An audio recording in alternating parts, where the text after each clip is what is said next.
অখিল গগৈৰ ভয়ংকৰ বিস্ফোৰণ বেদখল কৰা ভূমিত চৰকাৰে নিৰ্মাণ কৰিছে চৰকাৰী কাৰ্যালয় এক ভয়ংকৰ বিস্ফোৰণ আনিছে এক 6 পৃষ্ঠাজোৰা উত্তৰ দিছে বিধায়ক অখিল গগৈ কোট কিমান চৰকাৰৰ মাটি আছে আৰু কিমান চৰকাৰী কাৰ্যালয় নিৰ্মাণ কৰা হৈছে সকলো তথ্য দাঙি ধৰিছে বিধায়ক অখিল গগৈ পুনৰবাৰ জনাইছে এটা গুৰুত্বপূৰ্ণ খবৰ এই মুহূৰ্তত যেহেতু পুনৰ এক ভয়ংকৰ অভিযোগ আনিছে বিধায়ক অখিল গগৈ বেদখল কৰা ভূমিত চৰকাৰে নিৰ্মাণ কৰিছে চৰকাৰী কাৰ্যালয় এই অভিযোগ আমাৰ নহয় এই অভিযোগ আনিছে বিধায়ক অখিল গগৈ এক ভয়ংকৰ অভিযোগ আনিছে অসম চৰকাৰৰ ওপৰত যে যিসমূহ মাটিত সাধাৰণতে চৰকাৰে বেদখল কৰি আছে সেই বেদখল কৰা ভূমিসমূহত চৰকাৰে নিৰ্মাণ কৰিছে চৰকাৰী কাৰ্যালয় আৰু তেওঁ কৈছে যে বিধানসভাৰ পৰা মোক নিলম্বন কৰিছে ৰাজ্যত বিজেপিৰ কাৰ্যালয় বনাবলৈ কিমান মাটি দিয়া হৈছিল উত্তৰত 6 পৃষ্ঠাজোৰা উত্তৰ দিছে বিধায়ক অখিল গগৈ আৰু লগতে তেওঁ কৈছে যে অসমৰ বহুতো চৰকাৰী মাটি পিজিআৰ ভিজিআৰত বিজেপিৰ কাৰ্যালয় বনোৱা হৈছে বহিষ্ঠৰ কাৰ্যালয় নিৰ্মাণৰ বাবে 4 বিঘা চৰকাৰী ভূমি ললে বিজেপিয়ে অসমৰ 6 লাখ মানুহ মথাউৰিৰ ওপৰত বাস কৰিছে কিন্তু বিজেপিৰ অফিচ বনাবলৈ ভূমি দান চলি আছে তাৰ পাছতে এই ভয়ংকৰ বিস্ফোৰণ আনিছে বিধায়ক অখিল গগৈ অসম চৰকাৰৰ ওপৰত কেইবাটাও ভয়ংকৰ অভিযোগ কৰা পৰিলক্ষিত হৈছে এক বিস্ফোৰণ আনিছে যে বেদখল কৰা ভূমিত চৰকাৰে নিৰ্মাণ কৰিছে দলৰ কাৰ্যালয় তেওঁ এই কথাও কৈছে যে বিধানসভাৰ পৰা মোক নিলম্বন কৰিছে কিন্তু ৰাজ্যত বিজেপিৰ কাৰ্যালয় বনাবলৈ কিমান মাটি দিয়া হৈছিল উত্তৰত এক 6 পৃষ্ঠাজোৰা উত্তৰ দিছে সদনত মোৰ প্ৰশ্ন থাকিলে পীযুষ হাজৰিকাৰ চন্দ্ৰমোহন পাটোৱাৰী আগৰ প্ৰশ্নসমূহৰ উত্তৰ দীঘলকৈ দিয়ে বুলি মন্তব্য কৰিছে বিধায়ক অখিল গগৈ লগতে তেওঁ কৈছে যে অসমৰ বহুতো চৰকাৰী মাটি পিজিআৰ ভিজিআৰত বিজেপিৰ কাৰ্যালয় বনোৱা হৈছে বহিষ্ঠৰ কাৰ্যালয় নিৰ্মাণৰ বাবে 4 বিঘা চৰকাৰী ভূমি ললে বিজেপিয়ে অসমৰ 6 লাখ মানুহ মথাউৰিৰ ওপৰত বাস কৰে কিন্তু বিজেপিৰ অফিচ বনাবলৈ ভূমি দান চলি আছে বুলি মন্তব্য কৰিছে বিধায়ক অখিল গগৈ যেটো পুনৰ আক্ৰমণাত্মক ৰূপ লৈছে বিধায়ক অখিল গগৈ এবাৰ দেখিবলৈ পোৱা গৈছে অখিল গগৈ বিজেপি চৰকাৰৰ ওপৰত এক ভয়ংকৰ অভিযোগ আনিছে তেওঁ কৈছে যে বেদখল কৰা যি ভূমি সেই বেদখল কৰা ভূমিত চৰকাৰী সাধাৰণতে কাৰ্যালয় নিৰ্মাণ কৰিছে যি সেই বেদখল কৰি থকা হৈছে দিনে নিশাই চৰকাৰে অভিযান অব্যাহত ৰাখিছে যিসকল বেদখলকাৰী আছে বেদখলকাৰীৰ বিৰুদ্ধে ভূমিসমূহ বেদখল কৰা ভূমিসমূহ সাধাৰণতে তেওঁলোকে বেদখল কৰি যিসমূহ বেদখল কৰা ভূমি আছে সেই ভূমিসমূহত চৰকাৰে প্ৰশাসনে সাধাৰণতে বুলডোজাৰ চলাই আছে কিন্তু যিসমূহ বেদখল কৰা ভূমি সেই বেদখল কৰা ভূমিত চৰকাৰে নিজৰ কাৰ্যালয় নিৰ্মাণ কৰিছে গতিকে আৰু কোট সাধাৰণতে চৰকাৰে নিজৰ কাৰ্যালয়সমূহ নিৰ্মাণ কৰিছে কোট চৰকাৰী ভূমি আছে কিমান চৰকাৰী ভূমি আছে এক 6 পৃষ্ঠাজোৰা উত্তৰ দিছে বিধায়ক অখিল গগৈ আৰু তেওঁ কৈছে যে ৰাজ্যত বিজেপিৰ কাৰ্যালয় বনাবলৈ কিমান মাটি দিয়া হৈছিল অসমৰ বহুতো চৰকাৰী মাটি পিজিআৰ ভিজিআৰত বিজেপিৰ কাৰ্যালয় বনোৱা হৈছে বহিষ্ঠৰ কাৰ্যালয় নিৰ্মাণৰ বাবে 4 বিঘা চৰকাৰী ভূমি ললে বিজেপিয়ে এই মন্তব্য কৰিছে বিধায়ক অখিল গগৈ এই মুহূৰ্তত অখিল গগৈৰ ভাষ্য আছে সেই ভাষ্য আমি আপোনালোকক শুনাব বিচাৰিম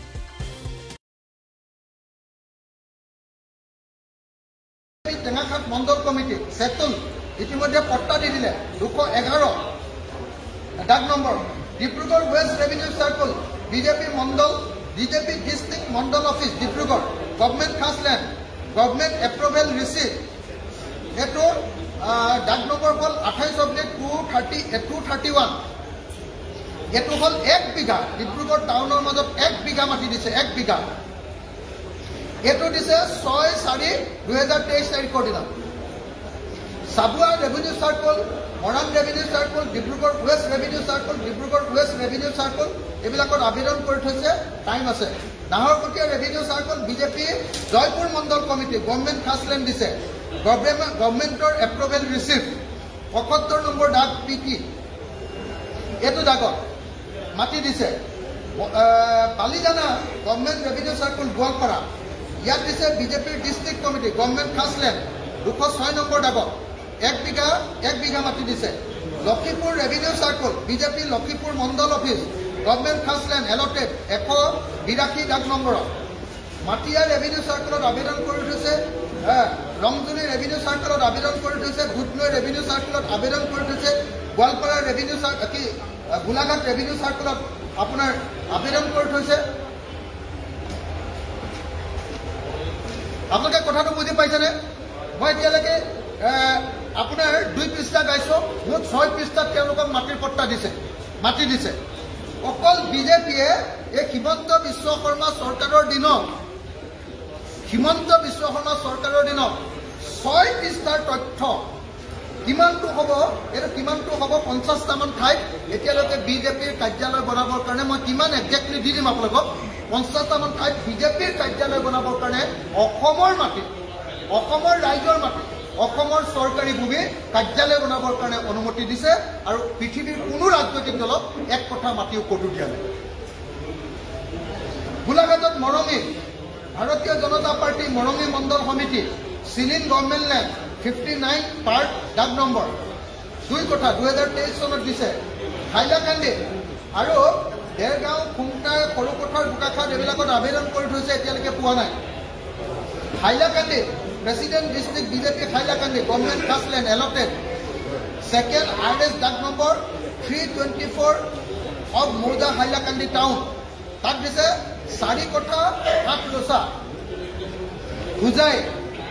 ৰেভিনিউ সাৰ্কুল ভাৰতীয় জনতা পাৰ্টি 1 বিঘা দিছে লংকা ৰেভিনিউ সাৰ্কুল ভাৰতীয় জনতা পাৰ্টি 2 বিঘা দিছে দেই এইটো লংকাত 2 বিঘা যোৰহাটত এতিয়ালৈকে আবেদন কৰি থৈছে যোৰহাট ৱেষ্ট তিতাবৰ তিয়ক মৰিয়নি এতিয়ালৈকে পোৱা নাই কামৰূপ মেট্ৰ' গুৱাহাটীত কিমান মাটি দিছে চাব দেই দিছপুৰ ৰেভিনিউ সাৰ্কুল ভাৰতীয় জনতা পাৰ্টি গভৰ্ণমেণ্ট লেণ্ড সেটেলমেণ্ট ইতিমধ্যে পট্টা দি দিলে 3539 of 1 number Moidam and 181 of Boshisto di dise mati 4 biga BJP Guwahati Boshisto dise 4 biga mati dise 4 biga eto dise Dispur Revenue Circular dise Bharatiya Janata Party dise Adala Revenue Circular Bharatiya Janata Party Airport Conduct Government land settlement 2 kotha 1 losa dise tarpot Sunapur Revenue Circle Bharatiya Janata Party government land eto dise settle pottai di dile 3 kotha 1 losa tarpot Guwahati Revenue Circle eto etialeka